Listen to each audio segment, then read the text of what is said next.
ಸದ್ಯಕ್ಕೆ ರಾಜ್ಯದಲ್ಲಿ ಇನ್ನೂ ಭಾರಿ ಚರ್ಚಿತ ವಿಚಾರ ಅಂತಂದ್ರೆ ಮೂಡ ಹಗರಣ ಅಂತೂ ಮುಖ್ಯಮಂತ್ರಿ ಸಿದ್ದರಾಮಯ್ಯ ಸುತ್ತನೇ ಗಿರ್ಕಿ ಹೊಡಿತಾ ಇದೆ, ಮಗ್ಗಲ ಮುಳ್ಳಾಗಿ ಕಾಡ್ತಾ ಇದೆ. ಸರ್ಕಾರಕ್ಕೆ ಮುಜುಗರಕ್ಕೂ ಕೂಡ ಕಾರಣ ಆಗಿದೆ. ಹಾಗಿದ್ರೆ ಸರ್ಕಾರ ಈ ಮೂಡ ಹಗರಣವನ್ನ ಎಷ್ಟು ಸೀರಿಯಸ್ ಆಗಿ ತೆಗೆದುಕೊಂಡಿದೆ, ಏನೆಲ್ಲ ಬೆಳವಣಿಗೆ ಆಗಿದೆ, ಒಂದು ವರದಿ ಇದೆ, ನೋಡ್ಕೊಂಡ್ ಬರೋಣ.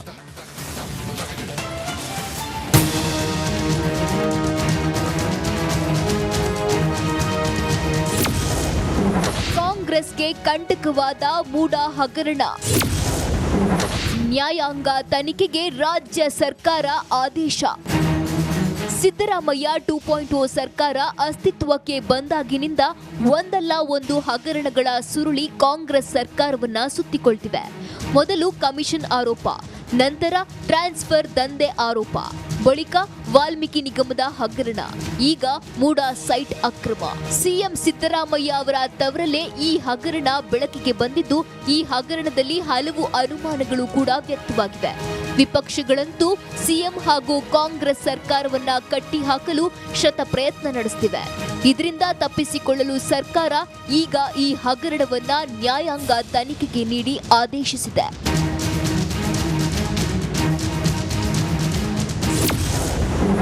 ಬೀಸೋ ದೊಣ್ಣೆಯಿಂದ ಪಾರಾಗಲು ಸರ್ಕಾರ plan.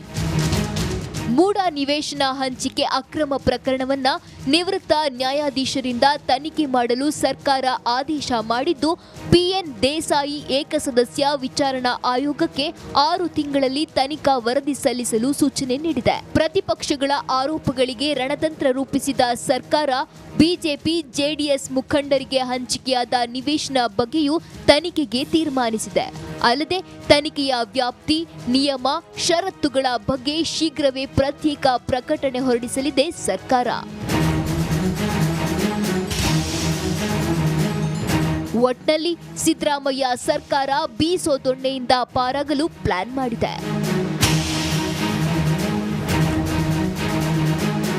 Bureau report, republic Kannada. ಈ ನಡುವೆ ಇಂದಿನಿಂದ ವಿಧಾನಮಂಡಲ ಅಧಿವೇಶನ ನಡೀತಾ ಇದೆ. ಈಗ ಮಜಾ ಇದೆ. ಸಿದ್ದರಾಮಯ್ಯ ಒಂದು ಕಡೆ ಮಾತಾಡೋದು, DK ಶಿವಕುಮಾರ್ ಒಂದು ಕಡೆ ಮಾತಾಡೋದು, ಅಶೋಕ್ ಒಂದು ಕಡೆ ಮಾತಾಡೋದು, ವಿಜೇಂದ್ರ ಒಂದು ಕಡೆ ಮಾತಾಡೋದು, ಅದೆಲ್ಲ ಇತ್ತಲ್ವಾ. ಈಗ ಎಲ್ಲರೂ ಒಂದೇ ಕಡೆಯಿಂದ ಮಾತಾಡ್ತಾರೆ. ಇಂದಿನಿಂದ 10 ದಿನ ವಿಧಾನಮಂಡಲ ಅಧಿವೇಶನ ಆರಂಭವಾಗಲಿದೆ. ಇವತ್ತು ಶುರುವಾಗುತ್ತೆ. ಸದನದಲ್ಲಿ ಆಡಳಿತ ಪಕ್ಷದ ವಿರುದ್ಧ ಹೋರಾಟಕ್ಕೆ ಬಿಜೆಪಿ ಹಾಗೂ JDS ನಾಯಕರು ಸಜ್ಜಾಗಿದ್ದಾರೆ.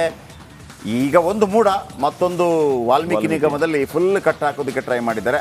ಅವರು ಕೂಡ ರೆಡಿಯಾಗಿದ್ದಾರೆ. ಕೈಯನ್ನು ಕಟ್ಟಿ ಹಾಕಲು ದೋಸ್ತಿ ಈ 2 ಅಸ್ತ್ರಗಳನ್ನು ರೆಡಿ ಮಾಡಿಕೊಂಡಿದೆ. ಆ ಕಡೆ DK ಶಿವಕುಮಾರ್ ಮತ್ತು ಸಿದ್ದರಾಮಯ್ಯ ಯಾವ ರೀತಿ ಅಖಾಡಕ್ಕೆ ಇಳಿದಿದ್ದಾರೆ, ತೊಡೆ ತಟ್ತಾರೆ. ಬನ್ನಿ ಇದರ ಬಗ್ಗೆ ಒಂದು ರಿಪೋರ್ಟ್.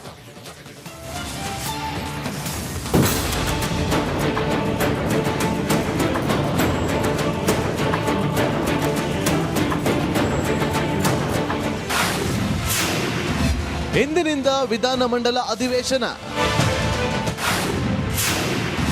ಕಾಂಗ್ರೆಸ್ ಕಟ್ಟಿ ಹಾಕಲು ದೋಸ್ತಿಗಳ ಸಜ್ಜು. ಲೋಕಸಭೆ ಚುನಾವಣೆಯ ಬಳಿಕ ಆಡಳಿತ ಹಾಗೂ ಪ್ರತಿಪಕ್ಷಗಳ ನಡುವಿನ ಮಾತಿನ ಸಮರಕ್ಕೆ ವಿಧಾನಮಂಡಲ ಅಧಿವೇಶನ ವೇದಿಕೆಯಾಗಲಿದೆ. ವಿಪಕ್ಷಗಳ ಬತ್ತಳಿಕೆಯಲ್ಲಿ ಹಲವು ಅಸ್ತ್ರಗಳಿದ್ದು, ಸದನದಲ್ಲಿ ಹೋರಾಟ ರೂಪಿಸಲು ತಂತ್ರಗಾರಿಕೆ ನಡೆಸಿದೆ. ಈಗಾಗಲೇ ಬಿಜೆಪಿ ಮತ್ತು JDS ಸಮನ್ವಯ ಸಭೆ ನಡೆಸಿ ಸದನದಲ್ಲಿ ಯಾವ ಅಂಶಗಳನ್ನು ಪ್ರಸ್ತಾಪಿಸಿ ಹೋರಾಟ ರೂಪಿಸಬೇಕು ಅಂತ ಚರ್ಚೆ ನಡೆಸಿವೆ. ಕರ್ನಾಟಕದ ವಿಧಾನಸೌಧ ರಾಜ್ಯ, ರಾಷ್ಟ್ರ, ಅಂತಾರಾಷ್ಟ್ರೀಯ ಮಟ್ಟದಲ್ಲಿ ಅದರ ಒಂದು ವಿಶೇಷವಾದ ಗೌರವ ಇದೆ. ವಿಧಾನಸೌಧ ಹೊರಗೆ ನಮಗೆ ಎಷ್ಟು ಚೆನ್ನಾಗಿ ಕಾಣ್ತೇವ, ಅದರ ಒಳಗಡೆ ಕೂಡ ಒಳಾಂಗಣ ಕೂಡ ಅಷ್ಟೇ ಚೆನ್ನಾಗಿರ್ಬೇಕಂತೇಳಿ ನಮ್ಮೆಲ್ಲ ದೊಡ್ಡ ಕನಸು. ಅದಕ್ಕಾಗಿ ಬಹುಶಃ ಇವತ್ತು ಕೆಲವೊಂದು ಬದಲಾವಣೆಗಳು ಭಾಳಷ್ಟು ಆಗಬೇಕು. ಈಗ ಮೊದಲ ಹಂತದ ಒಂದು ಬದಲಾವಣೆ ಮಾಡಲಿಕ್ಕೆ ನಾವು ಪ್ರಯತ್ನ ಮಾಡಿದ್ದೇವೆ. ಅದಕ್ಕೆ ಅನುಗುಣವಾಗಿ ಇವತ್ತು ನಮಗೊಂದು ಸ್ವಚ್ಛತೆ, ಮತ್ತೊಂದು ಆಂಬಿಯನ್ಸ್, ಒಂದು ಬರುವಾಗ ಅಲ್ಲಿ ಖುಷಿ ಕೊಡುವಂಥ ಒಂದು ವಾತಾವರಣ. ಇಂದಿನಿಂದ ಸದನದಲ್ಲಿ ಹೊಸ ವಿಚಾರಗಳ ಗದ್ದಲಕ್ಕೆ ಕಾರಣವಾಗಿದೆ. ಕಾಂಗ್ರೆಸ್ ಕಟ್ಟಿ ಹಾಕಲು ಈಗಾಗಲೇ ವಿಪಕ್ಷಗಳ ಲಿಸ್ಟ್ ಮಾಡಿದ್ದು, ತರಾಟೆಗೆ ತೆಗೆದುಕೊಳ್ಳಲು ಕಾತುರದಿಂದ ಕಾಯುತ್ತಿವೆ. ಅಧಿಕಾರಕ್ಕೆ ಬಂದು 1 ವರ್ಷವಾಗಿಲ್ಲ. ಅಷ್ಟರಲ್ಲಿ ಹಲವು ಹಗರಣಗಳು ನಡೆದಿವೆ. ಮೂಡ ಹಗರಣ ಪ್ರಸ್ತಾಪಕ್ಕೆ ತಯಾರಿ ನಡೆದಿವೆ. ವಾಲ್ಮೀಕಿ ನಿಗಮದ ಭ್ರಷ್ಟಾಚಾರದ ಅಸ್ತ್ರ ಪ್ರಯೋಗಿಸಲು ಪ್ಲಾನ್ ಆಗಿದೆ. ಅಭಿವೃದ್ಧಿ ಕಾರ್ಯಗಳು ಕುಂಠಿತ ಅಂತ ಆರೋಪ, ಬೆಲೆ ಏರಿಕೆಯ ಬಿಸಿ, ಗ್ಯಾರಂಟಿಗೆ ಹಣ ಹೊಂದಿಸಲು ಬೆಲೆ ಏರಿಕೆ, ಕಾವೇರಿ ನದಿ ನೀರು ಹಂಚಿಕೆ ಬಿಕ್ಕಟ್ಟು, ಬರ ನಿರ್ವಹಣೆಯಲ್ಲಿನ ವೈಫಲ್ಯ ಮುಂದಿಟ್ಟುಕೊಂಡು ಸಿಎಂ ರಾಜೀನಾಮೆಗೆ ಪಟ್ಟು ಹಿಡಿಯುವ ಸಾಧ್ಯತೆ ಇದೆ. ಇನ್ನು ವಿಪಕ್ಷಗಳ ಆರೋಪಕ್ಕೆ ಪ್ರತ್ಯುತ್ತರ ನೀಡಲು ಕಾಂಗ್ರೆಸ್ ಕೂಡ ತಯಾರಾಗಿದೆ. ಬಿಜೆಪಿ ಜೆಡಿಎಸ್ ಕಾಲದ ಅಕ್ರಮಗಳ ಮಾಹಿತಿ ಕಲೆ ಹಾಕಿದ್ದು ಮೂಡಾ ಕೇಸ್ ಪ್ರತಿಯಾಗಿ ಸೂಡಾ ಅಕ್ರಮ ಪ್ರಸ್ತಾಪಕ್ಕೆ ಪ್ಲಾನ್ ಮಾಡಿದೆ.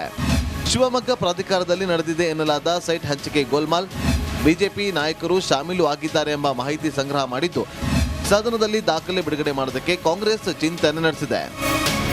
ಇಂದಿನಿಂದ ಜುಲೈ 26ರವರೆಗೆ ಅಧಿವೇಶನದಲ್ಲಿ ಕದನ ಶುರುವಾಗಲಿದ್ದು ಆಡಳಿತ ಹಾಗೂ ವಿಪಕ್ಷ ನಡುವಿನ ಮಾತಿನ ಸಮರಕ್ಕೆ ಅಧಿವೇಶನ ವೇದಿಕೆಯಾಗಲಿದೆ. ಕಲಾಪದ ವೇಳೆ ಹೊರಗುತ್ತಿಗೆಯ ಮೀಸಲಾತಿ, ಗ್ರೇಟರ್ ಬೆಂಗಳೂರು, ಕನ್ನಡ ಭಾಷಾ ವಿಧೇಯಕ ಮಂಡನೆ ಬಗ್ಗೆ ಚರ್ಚೆ ನಡೆಯುವ ಸಾಧ್ಯತೆ ಇದೆ. ಈ ಮಧ್ಯೆ ಈ ಬಾರಿಯಾದರೂ ಅಭಿವೃದ್ಧಿ ಕಾಮಗಾರಿ ಹಾಗೂ ಜನರ ಸಂಕಷ್ಟಗಳ ಬಗ್ಗೆ ಚರ್ಚೆ ನಡೆಸ್ತಾರಾ ಅಂತ ಕಾದು ನೋಡಬೇಕಿದೆ.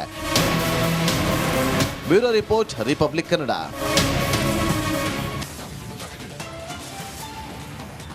ಈಗ ಮತ್ತೊಂದು ವಿಚಾರ ಓಕೆ, ಈ ನಡುವೆ ಏನಂತಂದ್ರೆ- ಮತ್ತೊಂದು ಸುದ್ದಿ ಬಂದಿದೆ. ಕಿರಿಕ್ ಪಾರ್ಟಿ ಆಯಿತು, ಇದೀಗ bachelor party. Simple star Rakshit Shetty ವಿರುದ್ಧ ಒಂದು FIR ದಾಖಲಾಗಿದೆ. ರಕ್ಷಿತ್ ಶೆಟ್ಟಿ ವಿರುದ್ಧ FIR ದಾಖಲಾಗಿದೆ. ರಕ್ಷಿತ್ ಶೆಟ್ಟಿ ಮತ್ತು ಟೀಮ್ ವಿರುದ್ಧ ಕಾಪಿರೈಟ್ ಆಕ್ಟ್ ಕೇಸ್. ದಿಗಂತ್ ಹಾಗೂ ಯೋಗೇಶ್ ಚಿತ್ರದ ಮೇಲೆ FIR. ನಟ ರಕ್ಷಿತ್ ಶೆಟ್ಟಿ ನಿರ್ಮಾಣದ ಬ್ಯಾಚುಲರ್ ಪಾರ್ಟಿ ಸಿನಿಮಾ ಗಾಳಿ ಮಾತು ಸಿನಿಮಾದ ನ್ಯಾಯ ಎಲ್ಲಿದೆ ಹಾಡು ಕದ್ದಿರುವ ಆರೋಪ ಇದೆಯಂತೆ. ಯಶವಂತಪುರ ಪೊಲೀಸ್ ಠಾಣೆಯಲ್ಲಿ ದೂರು ದಾಖಲಾಗಿದೆ. ನವೀನ್ ಕುಮಾರ್ ಎಂಬವರಿಂದ ದೂರು ದಾಖಲು. ನೀವು ಈ ಹಿಂದೆ ಕಿರಿಕ್ ಪಾರ್ಟಿಯಲ್ಲಿ ಶಾಂತಿ ಕ್ರಾಂತಿ ಸಿನಿಮಾದ ಒಂದು ಹಾಡು ಕದ್ದಿದ್ರು ಅಂತೇಳಿ, ಕದ್ದಿದ್ರು ಅಲ್ಲ, ಅದು ರವಿಚಂದ್ರನಿಗೊಂದು ರೆಸ್ಪೆಕ್ಟ್ ಕೊಡಬೇಕು ಅಂತೇಳಿ ಮಧ್ಯರಾತ್ರಿಲಿ ಹೈವೇ ರಸ್ತೆಯಲ್ಲಿ ಆ ಹಾಡಿದೆಯಲ್ಲ, ಆ ಹಾಡಿಂದೇ ಇನ್ನೊಂದು ಹಾಡನ್ನು ಕಿರಿಕ್ ಪಾರ್ಟಿಯಲ್ಲಿ ಆ ಥರ ಮಿಕ್ಸ್ ಮಾಡಿರ್ತಾರೆ. ಅವಳು ಪೊಲೀಸ್ ಥರ ಬರೋದು ಮತ್ತೊಂದು ಅಂತೆಲ್ಲ. ಸೊ ಆಗ ಈ ಲಹರಿ ಸಂಸ್ಥೆಯವರು ಅದನ್ನು ಕಿರಿಕ್ ಮಾಡ್ತಾರೆ ಅಂದರೆ ಅವ್ರಿಗೆ ರೈಟ್ಸ್ ಇದೆ ಅದನ್ನು ಮಾಡೋದಕ್ಕೆ. ಈ ಹಿಂದೆ ಇವರ ಪಿಕ್ಚರು ಆಗಿತ್ತು, ಯಾರ್ದು ಗೊತ್ತಾ? ಪುನೀತ್ ರಾಜ್ಕುಮಾರ್ ಅವ್ರದ್ದು ಒಂದು ಸಿನಿಮಾದಲ್ಲಿ ರಣರಂಗ ಸಿನಿಮಾದ ಒಂದು ಹಾಡನ್ನು ಬೀಟ್ ಹಾಕಿರ್ತಾರೆ. ಜಗವೇ ಅದು ಒರಿಜಿನಲ್ ಜಗವೇ ಒಂದು ರಣರಂಗ, ಅದು ಹಂಗಿರ್ತದೆ. ಇದರಲ್ಲಿ ಹಾಡು ಸ್ವಲ್ಪ ಇದು ಚೇಂಜ್ ಮಾಡ್ತಾರೆ. ಜಗವೇ ಒಂದು ರಣರಂಗ ಧೈರ್ಯ, ಅದು ಅದಕ್ಕೆ ಸಾಗ್ಬಿಡ್ತದೆ. ಅದು ನೀವು ಅದನ್ನು ಕದ್ದಿದ್ದೀರಿ ಅಂತ. ಅದು ಈ ಹಾಡು ಕದಿಯೋದಿದೆಯಲ್ಲ ಬಹಳ ದೊಡ್ಡ ಸಮಸ್ಯೆ ಇರೋದು.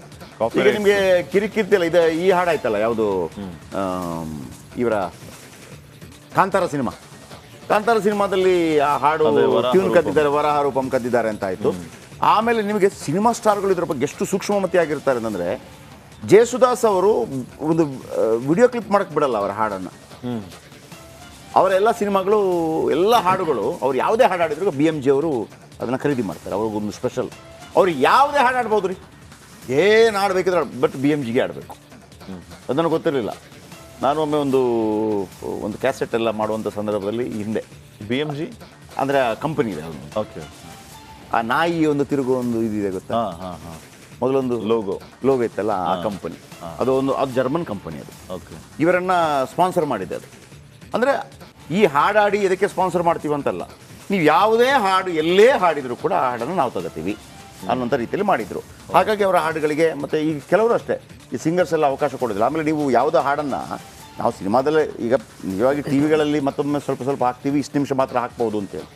ಸೇಮ್ ಕ್ರಿಕೆಟ್ ಥರ, ಕ್ರಿಕೆಟ್ನ ಫ್ಲಿಪ್ಪಿಂಗ್ಸ್ ಹೆಂಗೆ ಬಳಸಬಾರ್ದು ಹಾಗೇನೆ ಬಳಸೋಂಗಿಲ್ಲ. ಈಗ ರಕ್ಷಿತ್ ಶೆಟ್ಟಿ ಮೇಲೆ ಆರೋಪ ಬಂದಿದೆ, ಅದೇನು FIR ಆಗಿದೆ. ಯಾವುದೋ ಅವರ ಪಿಕ್ಚರಲ್ಲಿ ಬ್ಯಾಚುಲರ್ ಪಾರ್ಟಿಯಲ್ಲಿ ಗಾಳಿ ಮಾತು ಸಿನಿಮಾದ ನ್ಯಾಯ ಎಲ್ಲಿದೆ ಹಾಡನ್ನು ಹಾಕ್ಕೊಂಡಿದ್ದಾರೆ ಮತ್ತೊಂದು ಅಂತೇಳಿ. ಅದಕ್ಕೆ ಸಂಬಂಧಪಟ್ಟವರು ಅದಕ್ಕೊಂದು ಕ್ಲಾರಿಟಿ ಕೊಡ್ತಾರೆ ಬಿಡಿ, ನೋಡೋಣ. ಫೈನ್. ಈಗ ಚಿಕ್ಕ